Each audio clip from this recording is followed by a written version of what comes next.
E aí, minha gente, sejam todas bem-vindas a mais um podcast Entre Amigas, o pod nosso, e que leva esse nome porque justamente você faz parte do nosso bate-papo. Você é convidado especial para interagir, para ouvir, para comentar, enfim. A ideia aqui é a gente construir algo juntas, né? E você já sabe, você está entre amigas e daqui sai muita coisa boa pra tua vida. Então, abre a câmera, porque... Tchararã, vamos... Estamos nós aqui novamente. Achou que ia ser outra, né? É o seguinte, nós Criou uma expectativa. Nós encerramos uma série, abrimos uma nova série hoje e continuam as mesmas pessoas. Ó, sinal que fomos aprovadas ou sinal que não teve outra opção. A gente renovou o contrato para mais uma série e elas estão aqui. Sejam bem-vindas novamente. Simbora. Não tem o que fazer, é elas mesmas, gente, vai até o final, todas as séries. Vão ter que nos aguentar. É isso. Claro, nós estamos mesmo começando uma série nova. Nós acabamos a série Soluções para os Relacionamentos. Aliás, se você perdeu alguma coisa, você precisa voltar lá. Nossa, ficou muito legal, né? Ficou ótimo. Ficou muito legal. E agora a gente tá começando uma série nova que se chama Mulheres Reais. Que é o que somos, né, Brasil? Somos reais, independente da posição que estamos, independente do que temos, independente do que mostramos nas nossas redes sociais. Somos reais, somos iguais todas, certo? Eu acho que é uma característica, pelo que eu tô percebendo dos episódios deste quadro, né? Que a gente tá abrindo bastante o coração, né? Teve algumas vezes até que a gente gravou que eu pensei, gente, acho que eu me expus demais. Acho que eu falei demais. Eu pensei a mesma coisa Pensou várias vezes. Eu falei, gente, acho que eu devia voltar semana que vem consertar o que eu falei.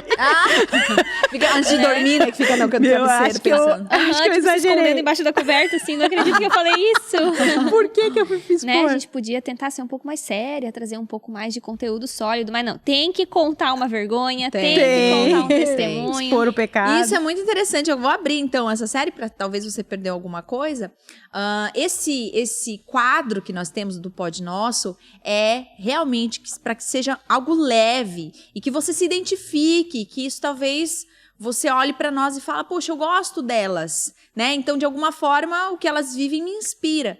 Então, aqui a gente está contando experiências, a gente aplica muito a vida real, a Bíblia na vida real, né? Porque somos cristãs, filhas de Deus e vivemos uma vida real. Então, tudo que nós vamos trazer aqui, se você está esperando talvez um posicionamento teológico, o que a igreja pensa, você não vai encontrar isso aqui. Aqui a ideia é que seja de verdade algo inspirador e que a gente conte detalhes e que talvez a gente não encontrou espaço em nenhum outro lugar, nas redes sociais, num texto, num livro. Talvez nós não encontramos esse espaço para falar. Aqui é o espaço. Então, aqui você vai encontrar vulnerabilidade, aqui você vai encontrar franqueza, você vai encontrar honestidade. Pecadoras. Você vai encontrar pecadoras. Então, é isso, gente. Bem-vindas a mais uma série. E dessa vez, a gente vai rasgar mais ainda o verbo, porque entrou em assuntos muito íntimos. Não, esse hoje vai...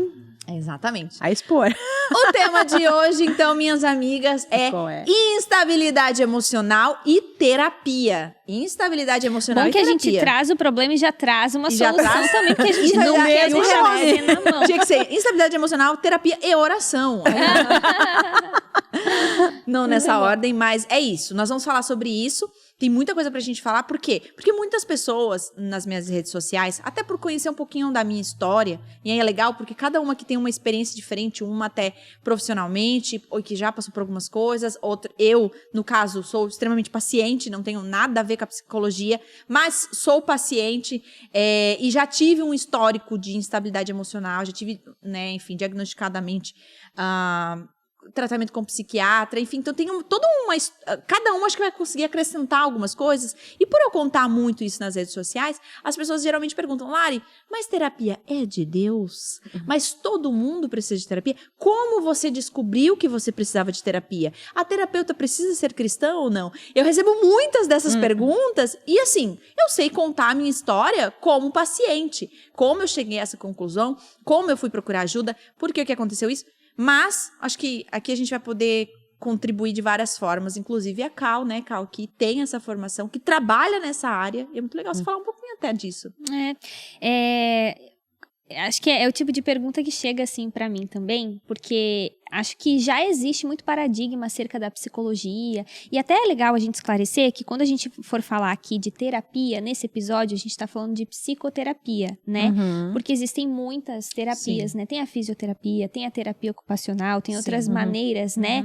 E outros ambientes que são terapêuticos de alguma forma. Aqui a gente vai abordar mais... Então, existe um termo para quando se fala de tratar minha vida emocional, que tá falando da psicoterapia. Quando se trata de um profissional formado em psicologia, um psicólogo é a psicoterapia, né? E existem já muitos paradigmas acerca da psicologia em si fora do meio cristão, né? Dizem que psicólogo é para louco, que não é todo mundo que precisa, que... É até meio ofensivo, né? Para alguns, tipo assim, mas você podia começar um acompanhamento com uma psicóloga e tal. Nossa, mas como assim, gente? Tá dizendo o quê? Porque, que eu sou louca? o que você quer dizer com isso, né? Como Exato, assim, né? já tem paradigmas por si só. Quando a gente vem pro meio da igreja, não sei se vocês percebem isso dá uma... Dobra, né? Dá uma dobrada, né? Com certeza. Porque, é do diabo, ou então, não é suficiente, você tá querendo né? dizer que a Bíblia não é suficiente, ou então que o pastoreio não é suficiente. Então, assim, tem muitos paradigmas que eu não sei quem tá ouvindo, em que nível está de quebra desses paradigmas. Mas, pra gente garantir, vamos quebrar alguns aí que muitos têm, né? Mas, assim como a gente precisa de dentista, a gente precisa de oftalmologista, nós precisamos de um profissional que vai também cuidar das diretrizes emocionais que nós carregamos, né?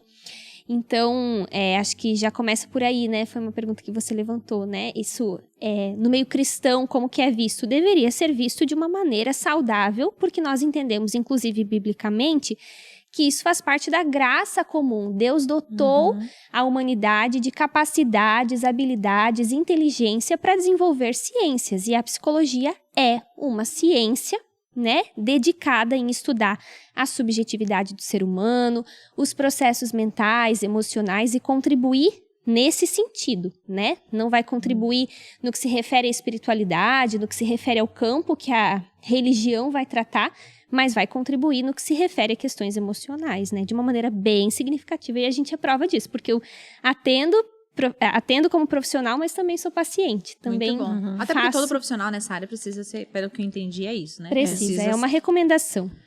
Mas, assim, é impressionante, assim, isso que a Cal tá falando, porque isso é uma visão até bem recente. Eu não sei quanto tempo que tu clinica, Cal? Olha, eu me formei faz 4 anos... 4 anos que eu tô nesse meio, assim, porque no final da faculdade a gente tem um bom tempo ali de atuação, né? Mas, assim, no meio cristão, essa visão de que a psicologia é mais aceitável, a questão até mesmo, assim, de entender a depressão como uma doença, enfim, tantas outras doenças, né, de cunho emocional, é muito recente, porque as pessoas tinham muito mais preconceito do que elas têm hoje. Assim, até abrindo parênteses, que eu acho que eu nunca comentei, assim, com a Lari, mas quando eu vim pra Onda, há uns 8 anos atrás, eu vim direto pro GP da Lari, acho que uma das primeiras vezes, assim, que a gente teve contato, ela contou o testemunho dela, né, da forma como ela, né, o Lipão tinha lidado com isso, até em relação à igreja e tal, e isso foi algo que me impactou demais, foi uma das coisas que contribuiu até porque eu permanecesse na Onda, porque... Você é filha de psicóloga, né? E assim, ó, o que acontecia? Eu acho que a forma como a igreja tratou o Lipão como pastor da igreja, tendo uma esposa que tinha uma necessidade, porque eu vim de um contexto onde eu vi diversas esposas de pastor, né, enfim, na história, assim, com necessidades bem específicas, claras, eu não tô ali para diagnosticar, mas a gente consegue perceber no movimento das relações, assim, que eram pessoas que tinham necessidade e que o próprio pastor, por não querer se expor, por uma série de questões aí pessoais, às vezes tratava isso, passava batido. Tapava, né? Exatamente, não era tratado, não era exposto, não, sabe? É tratado como se não existisse. Então isso gera uma frustração na igreja quando se trata de uma liderança, e nas relações fica muito difícil de lidar, porque tu tem que lidar com aquela situação de uma pessoa que precisa de tratamento e não é tratada, né? Machucando e ferindo a igreja. Então quando eu vim, e eu já vinha de um contexto onde isso era muito marcado, quando eu vim eu pensei, que sensacional o pastor se posicionar com relação à esposa, daí contando todo o testemunho da Lari, como era lidado, que era aberto isso. Sim. Isso trouxe pra mim uma credibilidade, assim, uma seriedade pra igreja que eu não estava acostumada a vivenciar. Eu descobri que existe esse bloqueio em relação à psicologia no meio cristão muito através da internet, de visitas a outras igrejas, mas como eu também me converti na Onda, e a Onda sempre deu, né, essa voz, inclusive na nossa igreja, talvez quem tá ouvindo aí não faça parte da nossa igreja, a Onda Dura, né, mas nós entendemos a importância dessa ciência, como entendemos a importância de outras ciências e profissões, né, e temos sempre, inclusive, ações, né, no Setembro Amarelo, a gente sempre promove workshops, oficinas, palestras sobre isso, encaminhamentos para profissionais, é muito legal, mas eu também entendo um pouco a preocupação de alguns pastores, de alguns líderes, porque existem, sim, psicólogos antiéticos, em que a pessoa já tá confusa, a pessoa já tá vulnerável emocionalmente, às vezes vulnerável até na sua fé, e ela procura um profissional que faz besteira. Isso acontece. Eu entendo a preocupação, porque assim como existe negligência médica, existe negligência ética na psicologia, né? Nossa, já ouvi muitos casos, e eu não vou aqui defender com unhas e dentes essa categoria, porque é uma categoria falha, né? Inclusive, eu lembro que quando a gente se formou, quando me formei na faculdade, eu e uma colega, a gente fez o discurso lá, né, como oradoras da faculdade, e a gente falou sobre a impotência da ciência. Porque a ciência não é a detentora de toda a razão. A ciência levanta muitas respostas para muitas perguntas, abre mais perguntas, mas ela é falível, ela não é infalível, ela é recente de uma maneira, né? De uma certa maneira. Então, assim, existe uma beleza aí, né, que a psicologia pode oferecer, mas também existem, sim, limitações e existem profissionais que não só são mau caráter, né? Como são antiéticos e que podem se utilizar da vulnerabilidade do paciente, às vezes paciente cristão, para impor suas visões, e o psicólogo ele não tem essa liberdade, isso o CFP deixa muito claro, o Conselho Federal de Psicologia deixa muito claro sobre essas diretrizes, né? O psicólogo, ele não tem direito, vamos dizer assim, de impor os seus valores, as suas crenças, os seus limite, pensamentos, exato, no setting terapêutico. Nem se ele for cristão. Então, quando eu estou atuando na clínica como psicóloga e os meus pacientes não precisam saber da minha fé, da minha opinião e da minha visão, ali eu vou trabalhar de maneira técnica, ética e científica. Mas também, quem não é cristão, também não tem direito de ficar questionando a fé daquele paciente que talvez tenha uma fé estabelecida, que inclusive pode ter a sua fé como um recurso de ajuda no tratamento. Um bom psicólogo que percebe que o paciente ali tem a fé estabelecida em Deus, na Bíblia ou qualquer outra religião, ele vai inclusive saber ajudar aquele paciente a encontrar na sua fé um recurso de ajuda, né? Então eu entendo a que é pegar crise. o material do próprio paciente, né? E utilizar disso, né? O psicólogo, ele não é aquele que dá conselho, que dá direção, que Isso manda é bem na tua importante, vida. porque às vezes as pessoas pensam assim, ó, eu só posso ir num psicólogo cristão. Na verdade, a gente só poderia ir num bom psicólogo. Um bom psicólogo. Né? Se ele for ético, necessariamente não precisa ser cristão.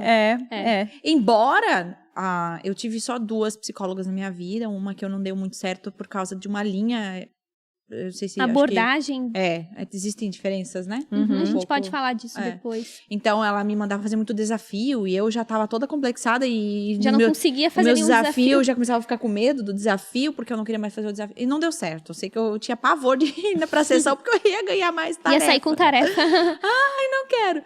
E aí, até hoje, né, faz 10 anos que eu tô com a mesma pessoa, só óbvio que teve um intervalo aí de tempo que eu fiquei sem, voltei agora recentemente e tal. E as 2 eram cristãs, tá certo, né? Cristãs. E então,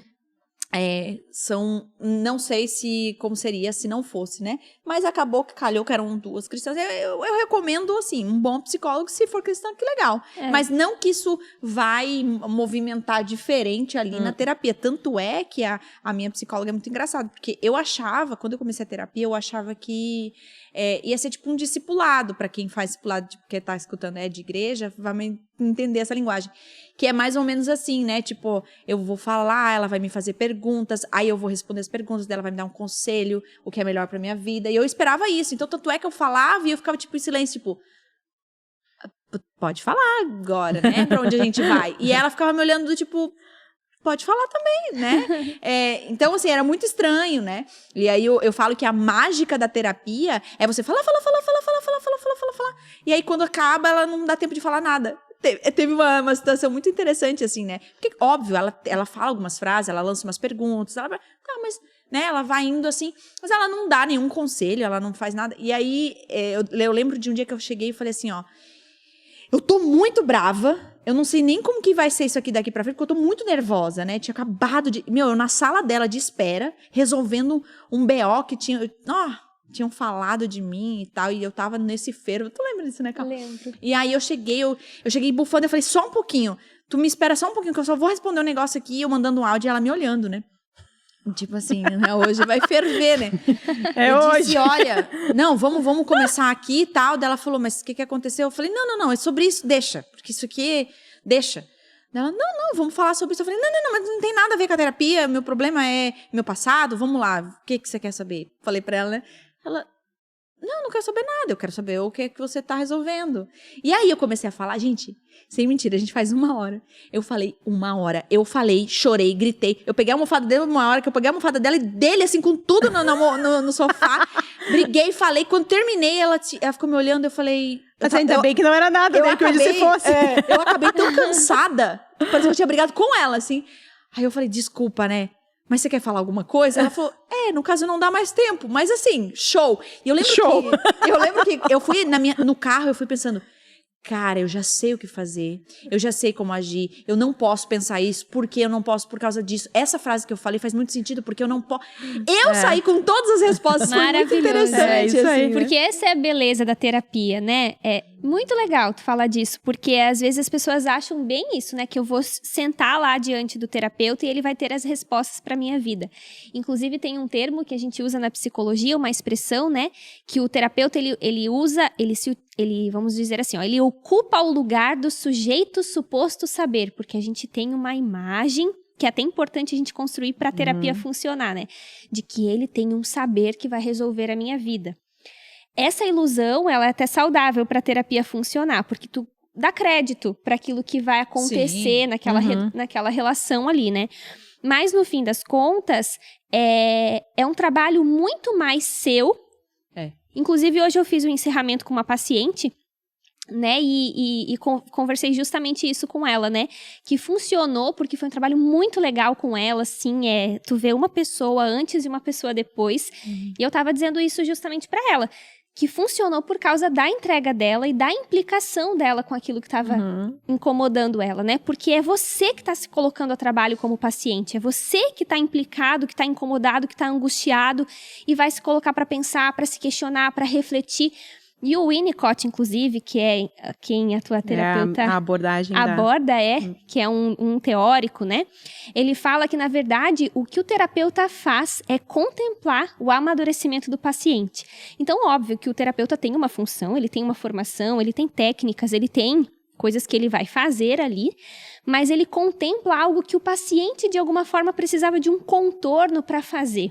Né? E assim, como é importante esse espaço, porque muitas vezes a gente não tem um espaço na vida para pensar nas nossas questões, né? Talvez tu ia ter aquela crise ali, responder os áudios tal, e já ia para a próxima tarefa e não ia parar para pensar. E a beleza da terapia é que você vai falando e você vai se ouvindo, né? E às vezes as perguntas que o terapeuta faz só vão, na verdade, te ajudar a direcionar esse pensamento para você continuar nesse exercício de falar, se ouvir, ter insights, né? E no fim das contas, foi você que trabalhou ali. Às vezes numa sessão de terapia, você tem 2 perguntas ali que ela faz e que definiu toda a tua... Aquilo ali resolveu. Você é uma pessoa muito boa de atender. Porque você fala, você se expressa, né? Talvez Freud diria que é uma... neurótica histérica.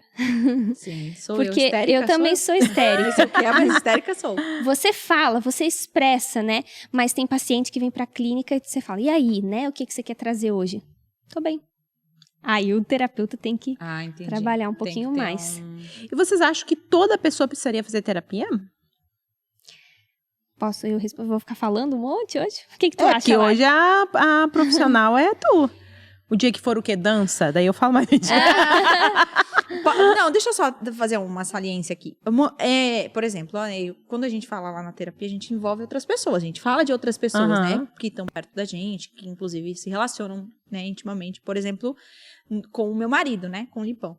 Então, tem coisas que eu trago lá e eu falo assim, eu agi dessa forma e ele fez diferente. E aí eu fico esperando quem que tá certo, né, pra ela, assim, é muito interessante. Então, toda vez, assim, que é muito legal, assim, porque realmente, assim, eu admiro muito meu marido, demais, assim, ele é muito sábio, né, e demais, assim, em tudo. Eu falo que, não sei, Deus dotou ele de uma sabedoria bizarra, assim, em várias áreas da vida dele. E, inclusive, no relacionamento meu por causa da doença, vou chamar assim? Enfim, por causa desse tempo que eu vivi, ele soube lidar muito bem, né? E várias coisas, por exemplo, teve situações, eu vou pegar a última situação lá em casa, né? Aconteceu uma situação entre os meninos, eu vou abrir aqui. Aconteceu uma situação entre os meninos que no elevador, indo pra escola, e tem câmera no elevador e a portaria viu, né? Então, assim, eles desceram sozinhos, porque é a Tupic que pega eles e pega ali dentro da recepção, né? Então, eles desceram ali, normal, ficaram esperando na recepção e foram embora. Beleza, eu desci porque eu tinha que entregar um negócio na portaria, eu desci tipo uns 10 minutos depois, eu desci, e aí eu chegando na portaria, ela falou, você pode vir aqui um pouquinho? Eu falei, vou. Aí ela parou, me mostrou as câmeras e falou assim, olha, não sei se é relevante pra ti, mas... o teu filho maior bateu no teu filho menor. E só que assim, quem conhece os meus filhos, vocês sabem, eles são extremamente amigos. Se protegem. Se protegem. Nunca fizeram isso, nunca houve nenhum relato disso na escola ou qualquer coisa assim. Foi uma 100% surpresa, porque até a personalidade do maior... É ser o protetor. E ele é muito carinhoso, assim, ele é muito quietinho, ele é muito na dele, ele é meio adultinho, até eu brinco assim, né, que, enfim, não fala nada ali sobre ele, aquilo não era eles, né, só que óbvio, né, até conversei com a minha a psicóloga e ela falou um pouco sobre até essa questão que ele tá entrando na puberdade, então existiam uns surtos, né, enfim, e o menor, um impulso de agressividade, e o menor... Ele é o irmão menor, o irmão mais novo. Então, ele provoca demais, né? E o menor provoca, ele vem provocando, não sei o que. Eu sei que houve uma briga intensa ali, e eles se chutaram, e não deu pra ver, mas deu pra ver que o menor caiu, e ele continuou brigando, chutando e batendo, né? E aí, só que assim, o que aconteceu? Quando eu vi aquela imagem, gente, vocês não estão entendendo. O que a menina da portaria tem a ver com isso? Eu olhei pra ela e falava, eu não acredito, E eu comecei a gritar na recepção. Aquilo foi uma coisa assim, ó, que me derrubou. Até hoje, assim, eu não falo muito bem sobre isso, mas aquilo me derrubou de uma forma, assim, como se... nem eu entendi. Eu sei que foi muito agressivo. Aquilo entrou comigo como se fosse uma faca, né? E aí, a menina falava assim, me desculpa, eu não queria fazer isso. Eu falei, não tem nada a ver com você. E eu lembro, assim, que eu peguei o carro, eu tava com a chave do meu carro, mas eu só ia buscar um negócio no meu carro, eu tava de pijama, e os meninos indo de Topic, tinham acabado de sair, né? E aí, eu cheguei, e eu fui, eu peguei a chave do carro, eu quase bati no pilar da minha estacionamento, da garagem, eu saí cantando pneu, eu saí, assim, de um jeito... Eu nem sei, eu não lembro de como que eu cheguei na escola. Eu precisava chegar junto com a Topic, porque era a entrada dos meninos na escola. E eu tava a ponto de... Eu não sei o que aconteceu comigo. Eu nunca me vi daquela forma tão indignada com aquela situação. E aí eu cheguei na escola, e aí eu ligando pro Lipão, né? E eu gritava no telefone, eu não acredito! Olha o que ele fez! Eu vou morrer! E, tipo assim, eu tava fora de mim. E o Lipão falava, Larissa, volta, deixa que eu vou, volta pra casa. E eu falava, não vou voltar, eu não vou voltar, eu não vou. E me espera, e ele pegou o carro dele e ele foi atrás de mim. Então assim, imagina que foi uma loucura, né? E os meninos lindamente indo de Topic pra escola. Já tinham feito as pazes, já tava tudo bem. E aí, eu cheguei junto com a Tupic, o Lipão chegou atrás de mim, eu fui pra sair do carro, o Lipão bateu a porta, eu pego os meninos da Tupic, aquela confusão toda, a escola não entendendo nada, o tio da Tupic depois me mandou mensagem, o que aconteceu? Eu estava de pijama, chorando, e eu dizia, Zion, que é o meu menor, vem como mãe, E ele entrou no carro, tipo assim, me olhando, né? O que foi, mãe? O que foi? Quem morreu? E eu falei, Joshua, vai com o teu pai. E eu gritando, assim, histericamente. Só que nem eu tava entendendo por que aquilo me tirou tanto de mim, né? E, enfim, eu tô fazendo esse contorno pra explicar uma situação. E aí, cada um foi pra um carro, viemos pra casa. E eu peguei as imagens com Eles nem ficaram na aula, foram pra casa. Não foram pra isso. aula, ficaram foram pra casa. E eu peguei as imagens da câmera da recepção e mostrei antes pro Lipão, pro meu marido. E ele falou, isso é sério. Isso é sério. A gente não pode tratar como se fosse qualquer coisa, pelo menor e pelo maior. Ninguém tá certo. Isso não é legal, isso não é certo. Só que ele falava pra mim, mas eu não tô te entendendo. E eu falei, nem eu tô me entendendo, eu só quero matar alguém. Tipo assim, por que isso mexeu tanto contigo? Por que mexeu tanto comigo? Enfim, chegamos em casa, botou todo mundo em cima da cama. Até então os meninos não sabiam o que estava acontecendo, não sabiam de nada. Ele abriu a Bíblia, o Lipão, falou assim, Joshua, pro maior, lê esse pedaço aqui. E era sobre Caim e Abel, que um irmão mata o outro. Pelo é responsável. outro, né? Ele mata o outro e por causa da ira. Ele matou por causa, a Bíblia fala que foi por causa da ira, por causa da raiva.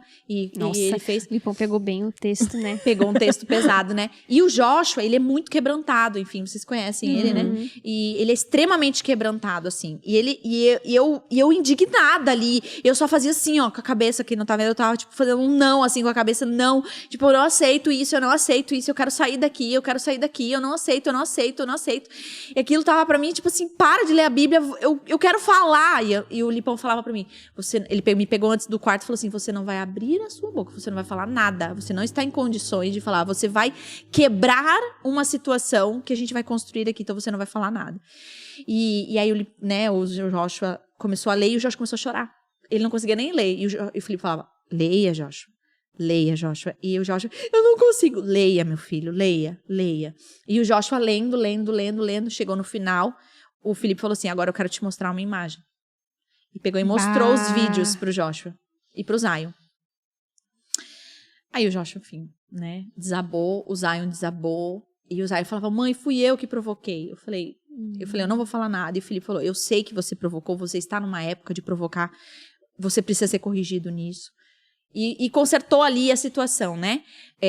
Depois pediu, Larissa e Zion, sai daqui. A gente foi para um quarto.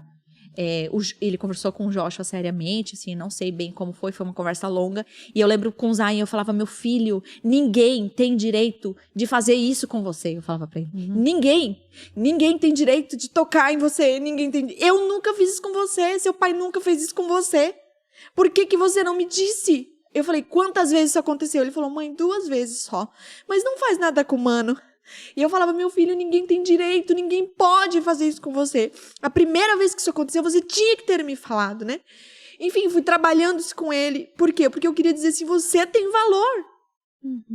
Você tem valor, você tem voz. E o que isso tem a ver com a Lari criança? E o que isso tem a ver comigo, né? Enfim, e aí...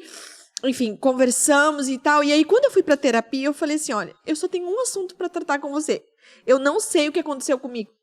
E quando eu comecei a contar, ela pegou, olha isso, como foi bizarro. Minha primeira sessão, há 10 anos atrás, eu contei uma situação que foi na minha casa, na minha família, em que eu vi uma situação e eu não consegui proteger a pessoa naquela situação. Porque eu era criança, eu tinha medo de eu acabar estando naquela situação.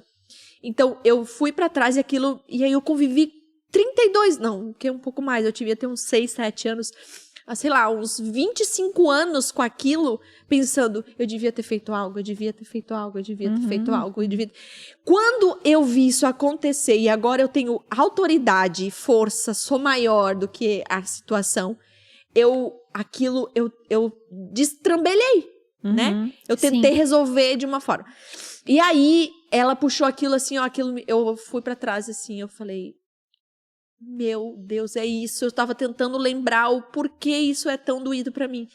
E ela falou, eu sabia, quando você começou a contar a história, eu sabia que tinha a ver com isso. Porque isso é algo que lá, há 10 anos atrás, eu não consegui fechar com você. Mas é muito interessante perceber isso, porque às vezes a gente pensa assim, quando a gente fala em instabilidade emocional, também tem a ver com aquilo que representa para a pessoa, né? Nem sempre uma mesma situação, talvez se tivesse acontecido comigo, com a calça, enfim, né? Teria uma outra representação. Totalmente diferente. O Felipe, ele falou, Larissa, são 2 meninos que vão... Eu quero só te afirmar uma coisa. Eles vão fazer isso muitos anos, porque são 2 meninos irmãos. Sim, eu olhando de fora, né, sabendo a história, eu me compadeço, mas também no início minha mentalidade é, mas será que isso não é normal? Mas é muito o que pegou da tua história. Mas né? assim, até a Lari levantou uma situação, e eu também passei por uma situação há um tempo atrás, de uma situação até com os filhos também, que eu fiquei, meu Deus, a Larissa sabe, né, acompanhou. Eu fiquei olha gente, eu não tenho nenhuma tendência, porque tem pessoas que têm já um temperamento mais rebaixado de humor, né, tendem a ficar mais, assim, enclausuradas. Eu não tenho essa característica, não é. As coisas passam, assim, eu dou uma arrancada e vou. Eu fiquei muito mal, porque tinha a ver, até marquei, inclusive, falar o seguinte, que eu marquei já, o processo terapêutico já começou, quando eu marquei a terapia, inclusive não fui, porque... Meu Deus. Não, mas deixa eu só falar o seguinte, que foi interessante, porque eu fiquei muito mal com aquilo, uma situação que fiquei muito mal, assim. Fiquei 3 dias, eu não levantava da cama. Era uma situação grave, mas assim, foi desproporcional. Mas como eu tava envolvida, eu já agi de forma diferente. E com certeza. Pra mim, tipo assim, tá bom, resolvido, conversado, ok. Não, eu fiquei assim, ó, liquidada, tá? 13 dias que eu não levantava. Porque pegou em alguma coisa da tua história. Aí eu falei, gente, e aí que foi tão curioso, porque a gente tinha conversado, inclusive, esse mesmo assunto numa janta, nós 3 lá, e aí a Cal me disse assim, a gente falou porque as duas fazem terapia, e eu não faço terapia, né?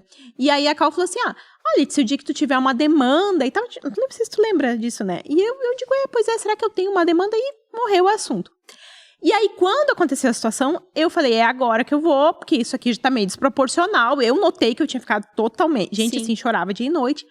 E aí, marquei, né? Só que quando eu marquei, era bem naquele período de férias, aí, Natal, Ano Novo e tal. Aí ela não tinha... lembrei disso. Lembrou? Ela não tinha horário pra aquela época, né? E ela disse, tá, dia 15 lá de janeiro eu vou poder. Então, ela pensou, ela me falou, tu precisa urgente ou agora? Era urgente, mas eu disse que não, né? Claro, a gente dá uma disfarçada. Porque a gente também tem alguns mecanismos de defesa, né? Às vezes tem paciente, assim, que... Rapidinho, só um parênteses, que bem naquele dia que era o dia que ia fluir a sessão, ele esquece da sessão, e às vezes isso é inconsciente, porque ele tá fugindo, e às vezes também isso acontece muito, quem é psicólogo e tá ouvindo vai se identificar, solta a bomba 5 minutos antes de acabar a sessão. Isso é... Aquilo que era que a gente tinha que trabalhar, a pessoa solta, porque são mecanismos que a gente se desenvolve. Aí eu falei, não, ela é urgente, eu te atendo, eu falei, não precisa, a gente tem como esperar, não tinha como esperar nada da gente, que eu tava liquidada. Mas foi interessante assim, porque só o fato de eu abrir a possibilidade de repensar aquilo ali, eu comecei assim, então eu vou começar a pensar o que poderia ser. E aí eu comecei a me auto-ministrar ali, né? Pensar e fazer conexões e tal, e eu comecei a identificar o que tinha mexido, qual era a razão que aquilo tinha tido uma expressão maior do que a situação em si, pra mim, né? Então, assim, como também os nossos desequilíbrios têm a ver com as construções que a gente já tem e que a gente às vezes não percebe. E eu acho até, respondendo a pergunta, né, se todos precisam de terapia, a gente entrou nisso por causa disso, né?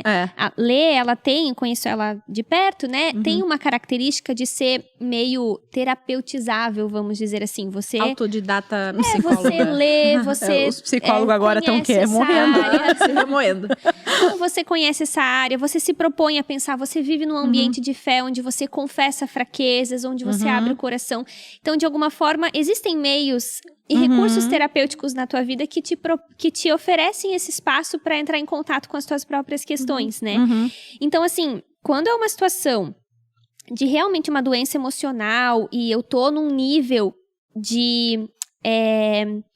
instabilidade emocional que traz prejuízos para algumas áreas da minha vida, eu preciso mesmo de um profissional. Eu não tenho a opção, como por exemplo, né? Tô tendo muita alteração de apetite ou de sono, ou já tô comprometendo no meu trabalho, já tô faltando, já tô começando a machucar as pessoas à minha volta, né? Quando é um nível que tá trazendo prejuízos em qualquer área da minha vida, eu preciso com urgência de um tratamento. Agora, não é todo mundo que precisa. Tem gente que consegue viver bem se utilizando de outros recursos terapêuticos, como, por exemplo, uma boa amizade, né? Não é psicoterapia, mas pode ser um ambiente terapêutico. Não, e a fé tem essa função, né? Porque quando a gente é salvo e passa por todo o processo espiritual de justificação e santificação, tu mesmo te propõe algumas questões. Por exemplo, tu tem uma predisposição a perdoar, né? E remexer em algumas coisas. Então, tu vai... Tem ambientes onde tu abre o coração, Exatamente, né? onde tu pode falar. É óbvio que tem situações que são pontos cegos e que, né, Sim. uma terapia teria uma ação mais aguda. E tem gente, inclusive, que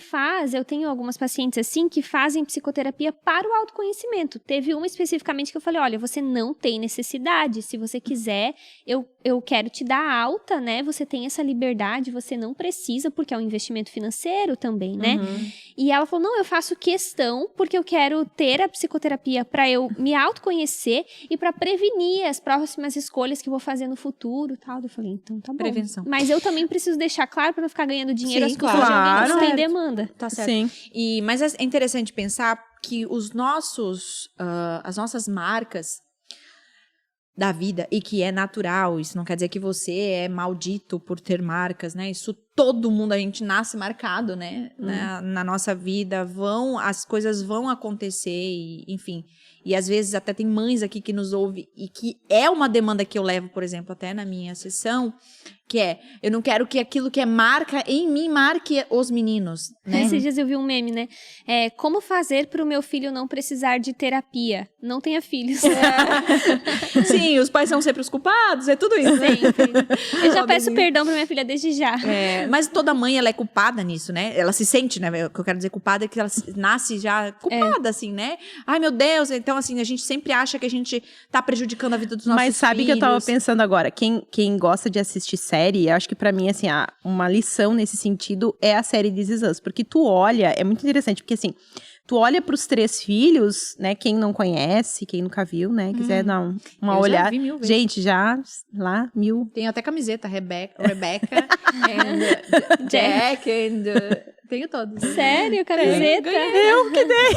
Quem é que dá essas Eu amo coisas? essa série Eu sou a dos presentes peculiares, sabe? É. O pobre tem que ter criatividade. Tá? Mas eu amo aquela camiseta. Mas Nunca te vi assim, usando. Não pra passear, né? Mas eu amo ela. Mas assim, Mas, assim, a própria série, tu olha pros 3, assim, e tu vê eles com sérias demandas. E daí tu olha pra família, porque a história, quem não conhece a série, é a história da família, né? Então, é os pais, enfim, tudo como se deu. Gente, é uma família maravilhosa, tomara todo mundo ter aquela família. Então, por mais que os pais façam todo o esforço do mundo pra não errar, a possibilidade da gente não errar é gigantesca. E é isso que vai nos constituir como seres humanos. São as nossas marcas, nossas cicatrizes. Então, e até continuando ali que eu tava falando, né? O que acontece? E eu levo isso muito pra ela, né? Eu falo, putz, eu não quero que, assim, isso que eu lido seja uma marca na vida dos meninos. Então, por exemplo, numa situação dessa, que era onde eu tava falando sobre todo mundo precisa de terapia, eu falo que meu marido não precisa. E ela mesmo fala, não, o Lipão não precisa. Ele parece que é o próprio terapeuta na nossa casa, né? Por sei lá, enfim, né? Enfim, ele é muito legal, assim, nesse sentido. Ele sabe lidar muito bem. E o que aconteceu? Eu tinha ali uma possibilidade muito grave, muito séria, de fazer o seguinte: de olhar pro Joshua e falar assim, ó, você é um monstro, porque você tá fazendo isso com seu irmão, você é uma péssima pessoa, né? Porque eu estava extremamente fora de mim, e essa figura dele remeteu à pessoa que eu passei a vida inteira falando, pensando, aquilo foi uma monstruosidade. Então, eu poderia ter jogado toda aquilo que eu pensava em cima dele, embora eu estava naquele mesmo momento num conflito pensando, é o meu filho amado, maravilhoso, eu amo ele, eu quero tirar ele dessa situação. Então, quando o Lipão falou assim, ó, você não fala nada, ele falou pra mim uma coisa e ela confirmou, ele falou assim, porque ele precisa ter agressividade também. Se você diz, você é um monstro porque você foi agressivo, aquela expressão. O dia que ele precisar se defender, ele não vai se defender porque ele não quer quebrar a mãe dele, que disse que ele é um monstro. Eu nunca diria isso, né, pra ele, mas assim, ele não poderia dar esse entender, né? Tanto é que naquele momento que a gente tava, depois o Felipe juntou todo mundo, a gente orou junto, ele foi pontuando todo mundo. E ele falou, a mamãe reagiu assim porque a mamãe não está bem, mas não porque é essa gravidade toda. Joshua, você tem sim que se defender, seu irmão provocou, mas você passou dos limites, você não devia ter feito isso, existem formas de você resolver, como por exemplo, você poderia ter vindo no papai e dito, o Zion está me irritando e eu estou ficando irritado ao ponto de querer bater nele, porque isso é normal, gente, entre irmãos, né? Sim. E então, você tem valor e você não deixa de ser alguém tão amado por ter sido agressivo, só que você tem que cuidar como você vai fazer isso na sua vida, não só com seu irmão. Zion, você errou nisso, enfim. Então ele fez todo esse encaixe, né? E eu contando pra ela, no final ela fez assim, ó. Ela falou assim, Larissa, está resolvido. Está resolvido na vida do Zion, está resolvido na vida do Jorge. E ela falou uma coisa que eu falei assim, caramba, cara, como que nós mães podemos fazer isso, né? Ela falou assim, hoje, isso não fez o menor sentido pro Zion. Na verdade, eu falava pra ele, é o nome dela, né? Eu falava, isso, tipo assim, pro Zion, que é o menor, isso, tipo assim, ele não entendeu nada. Ele tá tão acostumado a briguinha e lutinha e não sei o quê, que pra ele foi só mais um dia. Sim. Mas ela falou assim, você acha isso, mas o dia que ele for adulto, o dia que ele estiver na frente de um uma memória, público, né? que ele precisar saber quem ele é, ele vai lembrar, a minha mãe me defendeu porque eu tenho valor. E o dia que o Joshua precisar se defender, ele vai lembrar que naquela situação ele tem umas formas certas de se defender, mas é que ele tem que se defender sim. Porque a gente disse, Joshua, você está certo, você tem que se defender. Não desse jeito. Então, nós, mães, mulheres, a gente, né, passa por várias instabilidades emocionais justamente por causa da nossa história, né? Isso não nos faz menos, porque a vida inteira eu achei que eu era uma louca, desvairada, né? Por conta até do diagnóstico, eu acho que é legal a gente falar sobre isso, porque muitas pessoas perguntam pra mim assim, como foi essa temporada de bipolaridade? O que você fez? Por que você chegou nisso, né? Então, acho que eu até quero dar uma pincelada nisso, mas isso faz parte da vida de qualquer um. Talvez um pouco menos, um pouco mais, de um jeito diferente, em uma área da sua vida, mas que a instabilidade emocional, ela faz parte da vida. E muitas vezes essas pequenas histórias que constituíram a nossa vida, como por exemplo essa lembrança que te veio à tona, né? Elas ficam escondidas, a gente não tem acesso, às vezes nem lembramos mesmo, às vezes a gente só lembra porque um profissional esteve ali de alguma forma conduzindo para que a gente acessasse, né? E às vezes são histórias bem assim do dia a dia mesmo, às vezes não são assim traumas gigantes e que aconteciam com regularidade, às vezes é uma situação ali mesmo que a gente vai projetando em outras situações que acontecem no futuro. E aí mora uma das importâncias da terapia, que é essa oportunidade de trazer para consciência essas coisas que estavam no campo inconsciente, assim, né? Trazer para você se livrou, vamos dizer assim, de uma ignorância que te fazia se sentir louca, inclusive. Meu Deus, será que eu sou louca? Porque nem a mulher lá do prédio achou tão grave, nem o meu marido achou que é o fim do mundo, mas eu tô achando que é o fim do mundo. Então, olha só como às vezes a gente é cheio de enganos por falta de conhecer a nossa história, né? Por falta de trazer à tona coisas que a gente só acessaria num ambiente proposto para isso. Não, eu tava pensando aqui também o quanto é importante a gente estar falando sobre isso, porque dá uma noção de esperança para quem lida com sentimentos, né? Quem lida com emoções, porque às vezes a gente considera a emoção algo muito negativo, a gente não consegue olhar para uma situação, por exemplo, de desequilíbrio, a pessoa ter uma reação muito forte e olhar e dizer assim, não, poxa, foi ótimo. Não, a gente não consegue.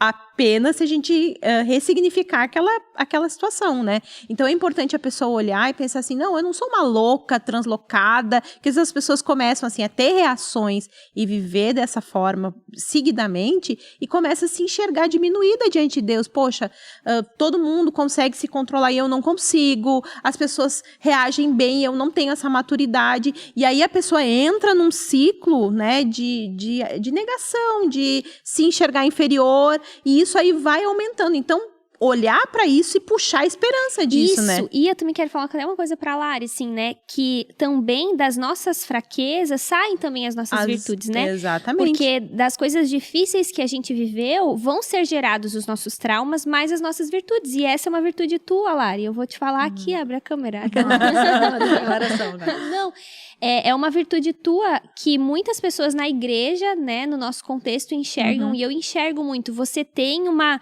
capacidade, e aí eu tô falando de maneira positiva, de defender os teus, que faz as pessoas que estão próximas se sentirem muito amadas. Você é muito guardiã da igreja, né? A Lara é o tipo de pessoa que se alguém tá destruindo a igreja, ela chama de canto e fala, você é um inimigo da igreja.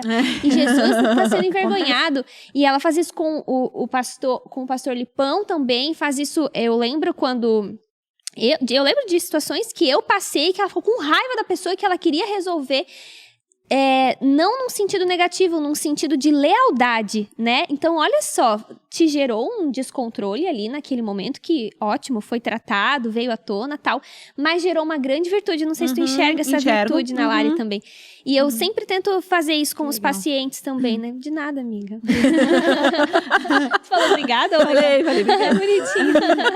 Eu tenho uma paciente também, que ela, assim, viveu coisas muito pesadas, assim, difíceis mesmo, assim, uma decepção atrás da outra, assim, relacionada principalmente à figura do pai e tal.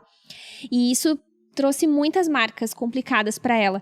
Mas, ao mesmo tempo, trouxe uma força, uma mulher tão forte, sabe? Ela lida com algumas coisas que talvez eu iria desmoronar de uma maneira muito mais estruturada, né? Então, ter o conhecimento da nossa história não faz só a gente ver os traumas, porque talvez tem gente, nem vou entrar na terapia, porque vai que começo a descobrir coisas que eu nem sei. E realmente, às vezes vem. Tu não sai sempre da sessão feliz, bem pelo contrário. Aliás, essa é uma função até da terapia, né? Não é pra trazer conforto, é pra trazer desconforto. É o desconforto que vai a indignação, né? Que vai te levando pra um lugar de encontrar soluções, Por isso né? que só funciona a terapia com quem quer. A pessoa tem que estar implicada. Que não é agradável. Ninguém eu já pensa, atendi, assim, que pré-adolescente, adolescente que o pai levou, a mãe levou. Obrigado, e não funciona, né? E uma outra coisa importante também é que... O que eu ia falar? Minha cabeça tá meio ruim. Não lembro o que eu ia falar. Deixa eu ver se eu lembro. Se tu lembrar, tu me interrompe. Mas eu acho muito interessante. Lembrei. Pronto. Rapidinho. Que às vezes você chega com uma queixa, mas é outra a demanda. O que é isso, né? Queixa e demanda são diferentes. Às vezes você chega com uma queixa. Qual que é a tua queixa? Eu sou muito irada, muito irritada, bato nas pessoas, grito com as pessoas, perco o controle. Essa é a queixa. Mas a demanda é a tua relação com a mãe. Entende? E aí tu vai trabalhar aquela demanda. E na grande maioria das vezes não é a mesma. A pessoa chega com uma queixa e vai descobrindo coisas no meio do caminho. Exato.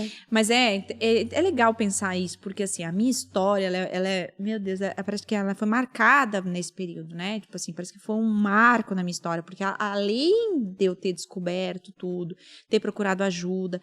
Era bipolaridade, né? E fui simultaneamente aconteceu que eu me batizei. Então, assim... Me batizei sendo esposa de pastor, sendo a nora do pastor principal da igreja. Então, vocês pensam que era uma situação bem delicada, né? Então, assim, nesse processo, o que eu percebi olhando para tudo para trás, eu vou voltar ali um pouquinho, mas eu olho para trás e eu percebo que a Bíblia, ela é verdade, né? Ela fala que Deus, ele dá um escape. A Bíblia promete que Deus vai dar um escape a partir do momento em que você não suporta mais essa demanda sobre você. Então, não existe esse negócio de que o que eu estou vivendo é insuportável, porque Deus, ele sustenta isso. E quando a gente entende o porquê a gente está passando, nem entender racionalmente, mas quando a gente aceita que muitas dessas coisas fazem parte do processo de Deus na nossa vida, isso se torna bênção na sua vida e na vida das pessoas. Foi muito interessante, porque, por exemplo, né, eu casei, eu não sei bem ao certo o que foi que aconteceu ali nesse processo, mas existiu uma exaustão de demanda na minha vida, porque um ano antes de eu casar, eu apenas ia de topique para a escola, van escolar, assim, estudava, era só o que eu fazia e namorava, né? Então não tinha mais nada para fazer. No outro ano eu comecei a trabalhar, primeira vez, comecei no primeiro ano da faculdade, tirei minha carteira de motorista, casei, 5 meses depois estava grávida. Então, eu meio Uma que mudança. surtei, entendeu? Eu virei de uma adolescente, eu virei uma mãe que trabalhava fora, fazia faculdade à noite, integral, era uma coisa, e tinha que tirar a carteira de motorista, tinha que dirigir, e assim, não tinha dinheiro, porque, né, início do nosso casamento. O Lipão, meu marido, ele casado naquele dia, eu não. Eu, quando vim pra dentro do casamento, eu pensei, agora, né, vou viver uma fase super legal da minha vida. E me vi nessa situação de uma exaustão. E eu acho que isso já mexeu com outras coisas dentro de mim. Bom, resultado da ópera, fiquei durante 4 anos da minha vida lidando com problemas emocionais. Então, assim, sintomas desse período, né? Eu era extremamente irada, violenta, então eu era violenta nas palavras, eu era violenta nas ações. Então, tudo começou com ofensas verbais, né? Então, de idiota era o mais fraquinho, né, gente? Que a gente vai aumentando. Conforme ia passando o tempo, era um empurrão que eu dava nele. Ele falava, Lari, não precisa disso, né? Ele ia segurando, não precisa disso, eu tô aqui. Ele também, um menino, não sabia muito bem lidar com isso, né? Então, ele tinha várias reações, assim, nunca violento, o Lipão nunca foi assim, mas ele sempre, tipo assim, eu vou te dar o teu tempo. Eu não queria meu tempo, eu precisava de ajuda, né? Ele foi testando várias coisas nesse processo, e eu fui machucando muito ele, marcando muito ele com isso tudo. Eu tinha um bebê pequeno, então passei, enfim, gente. É uma questão até hormonal, né? Mexe com tudo, né? Estrutura física. Foi muito difícil. Eu fiz minha mala para ir embora milhões de vezes. Só que assim, o que levou tudo isso? Eu comecei o tratamento, foi quando chegou no ápice, foi uns 3 anos depois. Demorei pra buscar, ajuda, né? Mas chegou num ápice e meu pai e minha mãe não sabia de nada disso. Quem só sabia era o meu sogro, porque meu sogro é pastor. E veja que também estava no primeiro ano do ministério. O primeiro ano de casamento foi o primeiro ano do ministério. Então, assim... Do Lipão. Nossa, como onda dura. Tá. E aí, o que aconteceu? O Lipão, ele ia pra igreja pregar, e assim, com os braços machucados, arranhado, roxo. Então, às vezes, calor, ele botava... Manga comprida, gola. Casaco, gola, porque ele precisava esconder isso. Mas ele falava, Lari, eu preciso ir. Eu preciso ir pregar, eu tenho uma igreja para cuidar, quando eu voltar eu cuido de você e a gente vai equilibrando dessa forma. E isso para mim, eu fazia minha mala, isso era um absurdo para mim, né? Então, assim, como ele não... Tudo fruto de maturidade, né? Ele extremamente atencioso, mas ele precisava viver, tocar o ministério, né? Enfim. E eu lembro que eu falava, você vai, quando você voltar, eu não vou estar mais aqui, aquela coisa toda, né? Fazia minha mala, pedia divórcio e tal. Meu sogro, quando chegava o ápice da violência mesmo, meu sogro era chamado. Eu lembro várias vezes que eu cheguei na frente do meu sogro, eu falava assim, tira o demônio que tem em mim. Eu tenho certeza que eu tô possuída por demônios, porque não é o que eu quero fazer. Eu falava pra ele assim, eu não quero fazer isso. Eu acordo bem ensaiada, pensando, hoje de manhã vai ser muito legal, eu amo estar junto com ele, porque eu amava estar junto com ele, né, a gente vai tomar um café. Alguma coisa na minha chave virava, tudo mudava. Tudo mudava e ele pensava, meu Deus, Lari, calma, Lari, tu sabe onde chega isso? E eu não quero nem saber. E aí o meu sogro falava, Lari, você não está possuída. Fica tranquila, você não está, você precisa mudar seu caráter.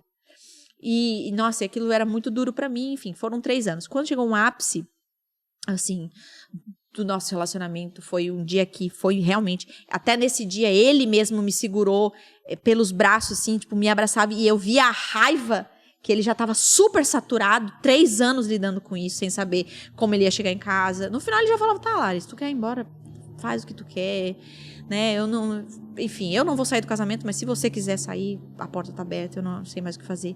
E aí, nesse dia, ele me segurou, assim, com tudo, e ele me pressionando, e eu falava, me solta, você tá me machucando, E ele me soltou e falou assim, eu vou te soltar, porque eu não sei o que eu sou capaz de fazer. E ele me soltou, ele falou assim, é o seguinte, nós vamos resolver isso de outra forma. Pegou o celular, começou a ligar pro meu pai, e aquilo pra mim era o fim, né? Não, meu pai não pode saber disso. Meu pai acha que eu sou perfeita, meu pai acha que eu sou maravilhosa, eu sou a filha mais nova, ele não pode saber. Ele falou, eu não tô nem aí o que teu pai acha de ti. E ligou e falou assim, eu quero que vocês venham aqui em casa. Quando ele chegou lá, eu tava toda machucada, assim, de eu mesma me machucar, eu já tava num ápice, assim, de... enfim, de bater com a cabeça na parede, de essas coisas assim, né? Vivia machucado, vivia com sangue na testa, era horrível. Enfim, e aí o meu pai falou assim, gente, pelo amor de Deus, eu já tinha tido o segundo filho, né? A gente sempre tentando consertar as coisas, assim. A minha mãe pegou os 2 bebês, levou embora, assim.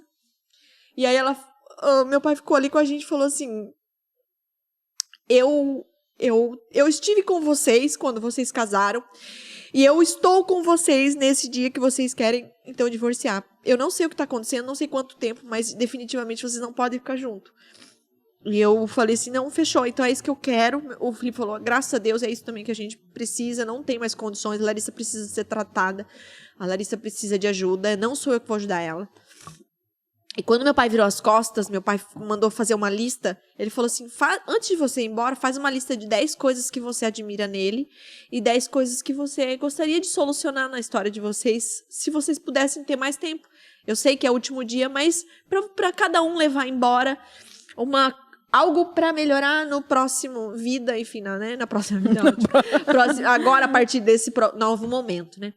E aí, eu lembro que a gente fez a lista, assim, e ele começou a falar 10 coisas que ele me honrava. E eu não sabia que ele via isso em mim, e eu achei 10 coisas que eu nunca falei para ele. Enfim, a gente foi conversando, aquela lista ficou rodando ali, e eu arrumando minhas coisas, e eu falei para ele, eu não quero ir embora. Você me aceita de novo, né? E ele falou assim, Lari, eu casei, você não casou. Eu acho que você está casando agora. Se você quer ficar, tem condições para você ficar. E a condição é você procurar uma ajuda psicológica. Eu não tenho como te ajudar. E eu lembro que eu falei assim, se essa é a condição, eu vou ficar. Porque agora eu fazia qualquer coisa. Porque eu amava ele, mas eu não estava bem. E aí eu procurei ajuda, fiquei 1 ano e meio em tratamento com a psicóloga.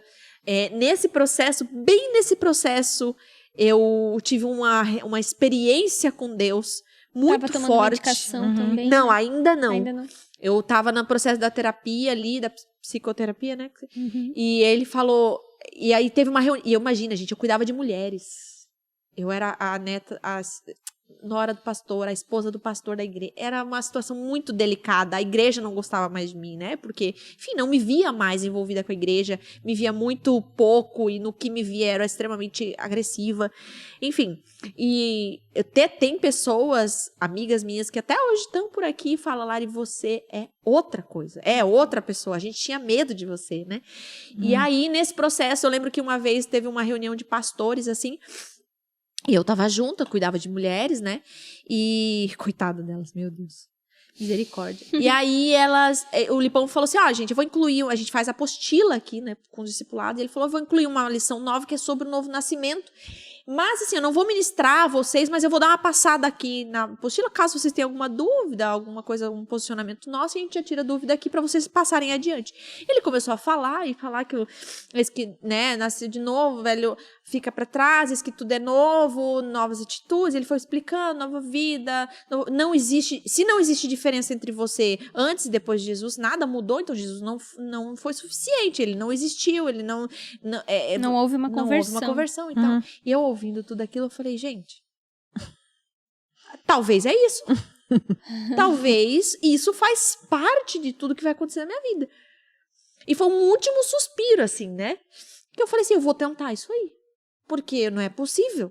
Vou tentar esse negócio aí de novo nascimento. De Bíblia. Porque, assim, a vida inteira eu fui da igreja. Então, assim, nunca sei. Não sei em que momento isso aconteceu, se aconteceu. Eu fui levando a vida, né? E... eu lembro que eu falei assim, eu levantei a mão morrendo da vergonha, né? Entre os pastores, levantei a mão e falei assim, gente, eu quero me batizar.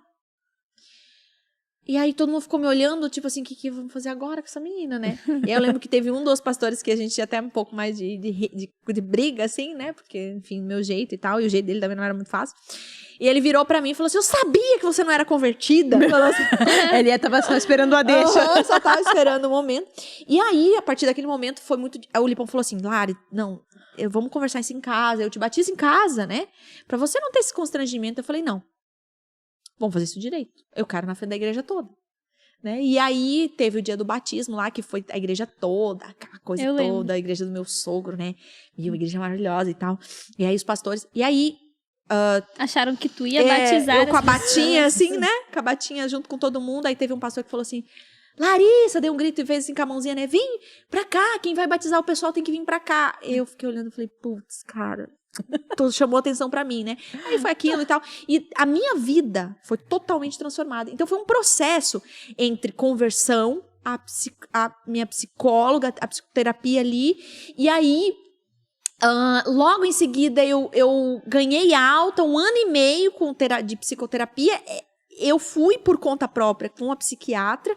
A minha psiquiatra entrou em contato com a psicóloga, aquela coisa toda. E aí a psiquiatra entrou, né, chegou a um diagnóstico depois de um mês quase conversando, que existia um traço de bipolaridade, tomei medicação. Eis que tudo se fez novo, né? Então, assim, foi completamente diferente. A minha maternidade foi restaurada, a visão que meus filhos tinham sobre mim foi restaurada, meu casamento foi extremamente restaurado, a minha visão sobre a igreja foi restaurada, eu amo pessoas, eu sirvo a Jesus. Então, assim, foi completamente diferente, porque existe um pacote de conversão, minha indignação de querer ser diferente, de querer mudar. A psicóloga, A Lari é bem um caso, assim, bem pontual disso, né? Do quanto a gente necessita de uma série de ações. Não é uma coisa, às vezes, só que vai resolver. Ali dá bem para ver, né? O papel da terapia, a intervenção medicamentosa, a própria conversão, talvez tu não teria o mesmo resultado, se formos falar em resultados. Outros, talvez a pessoa já está convertida, mas tem a ver com um amadurecimento Exatamente. na fé. Se não tivesse tido todos esses passos, né? Então, às vezes as pessoas perguntam se concorre uma coisa com a outra, né? A terapia, não, mas eu sou crente, então não... É porque tem lugares para as duas coisas, né? E ainda tem mais coisas também. A gente é um ser integral, né? Uhum. Eu vivi um tempo que eu tava me sentindo, assim, muito desanimada, não tinha vontade de conversar com as pessoas, muito fraca, queria me isolar, tal. Comecei a ficar preocupada, será que tá começando a acontecer alguma coisa, né? No que se refere à minha espiritualidade, à minha vida emocional. E aí eu descobri que eu tinha anemia, né? Olha Fiz só. uma bateria de exames e é isso, né? A falta de ferro no corpo deixa a gente realmente, né? Sem força. Tu não tem força nem física, então quanto mais disposição de estar com as pessoas, né? Então é bem importante essa visão, assim, porque às vezes ou a gente espiritualiza tudo, né? E aí esquece que a alimentação, o sono, profissionais são importantes. E Deus está nisso também, né? É porque foi bem o que tu falou, né? Quando tu explicou ali a questão da graça comum. Talvez as pessoas não saibam o que isso significa, mas a graça comum é a graça que Deus dá a todos os homens. Então, a ciência, o conhecimento, a medicação, ela é uma... A gente precisa entender isso como graça de Deus, não como, é fruto dos homens, então eu sou crente, eu só me trato com coisas espirituais. E vou dizer pra vocês, tá? Depois de tudo isso ainda, eu tomei medicação 4 anos.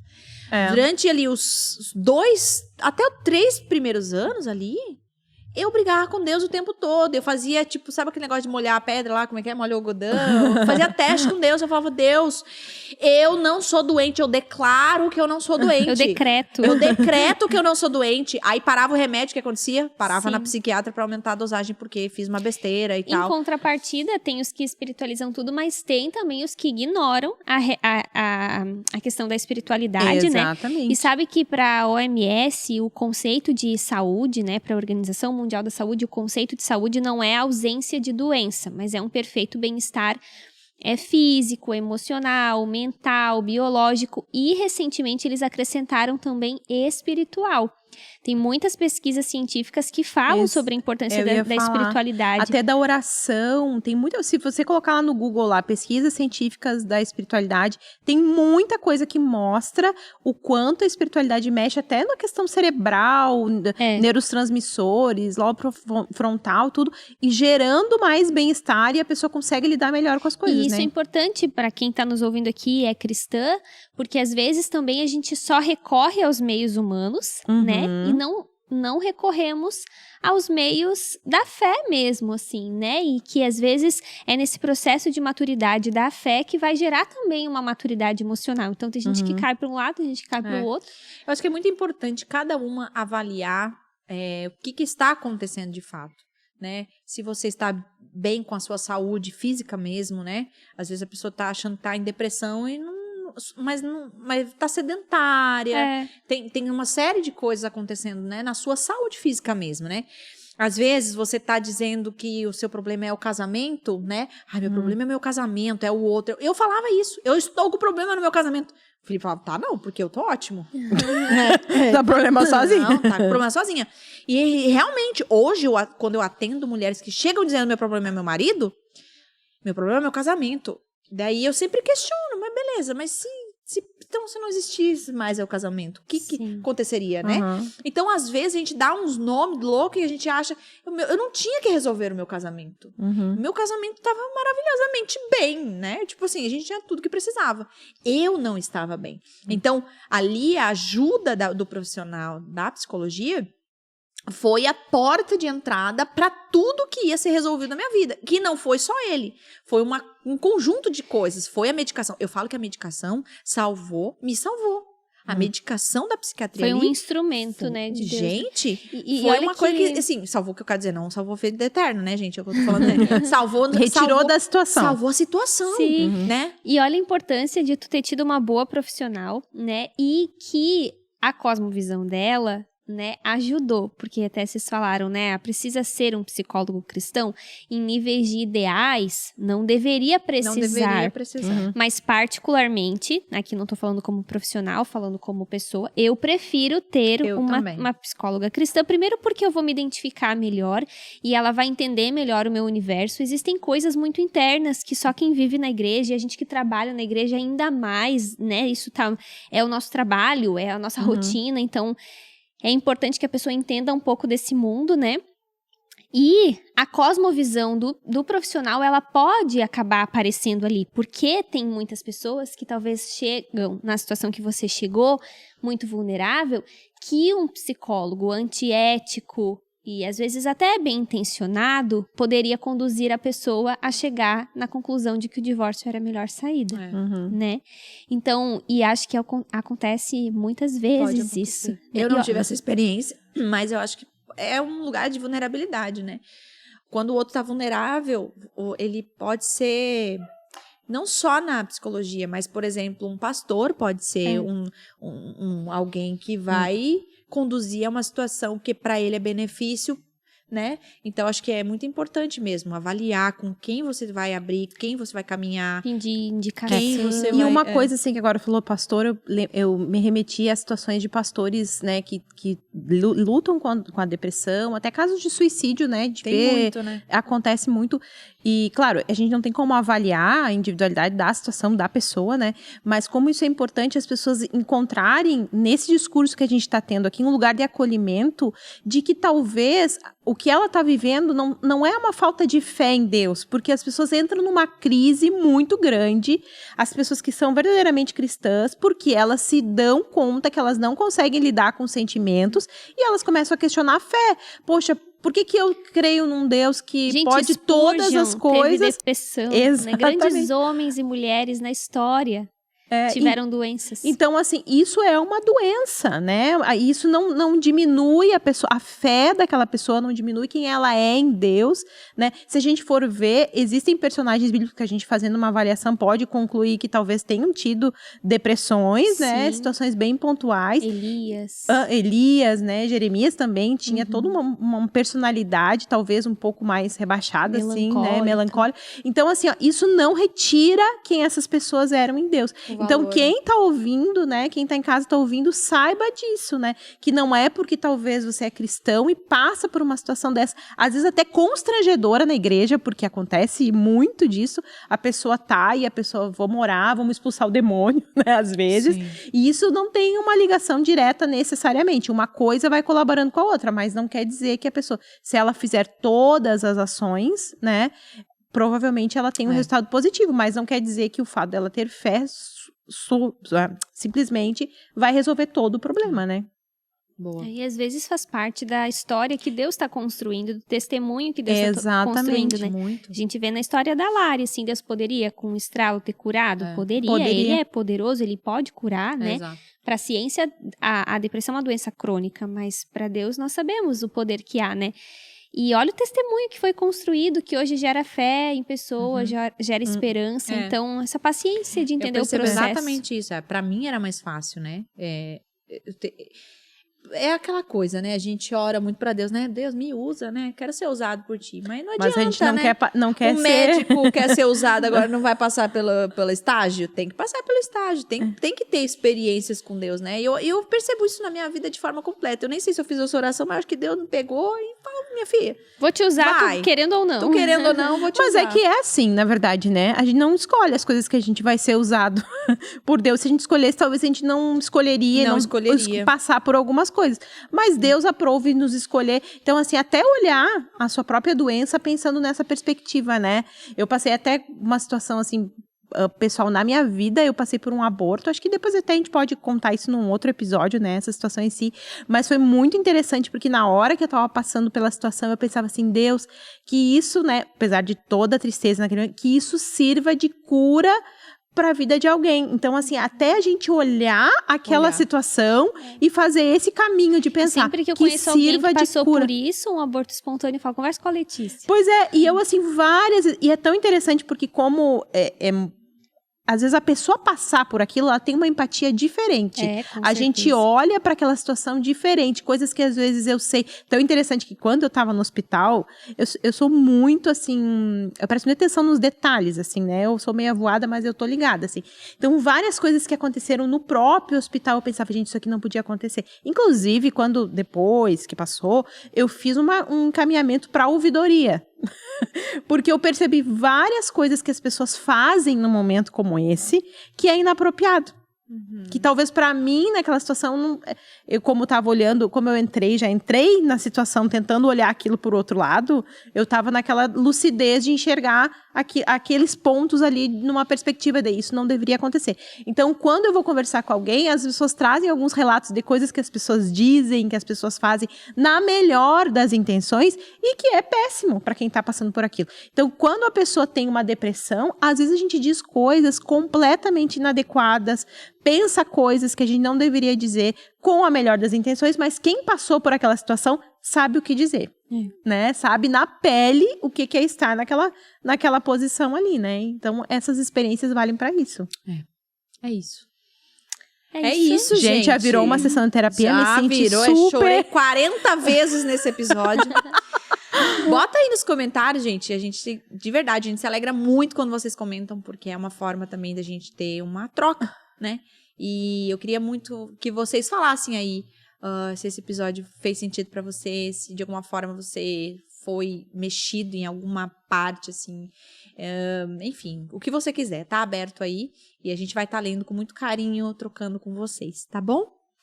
É isso, gente. Esse foi o primeiro episódio do Mulheres Reais. Começamos com tudo, Começamos né? com tudo. Tem muita coisa boa pela frente. Deus abençoe vocês. Até mais.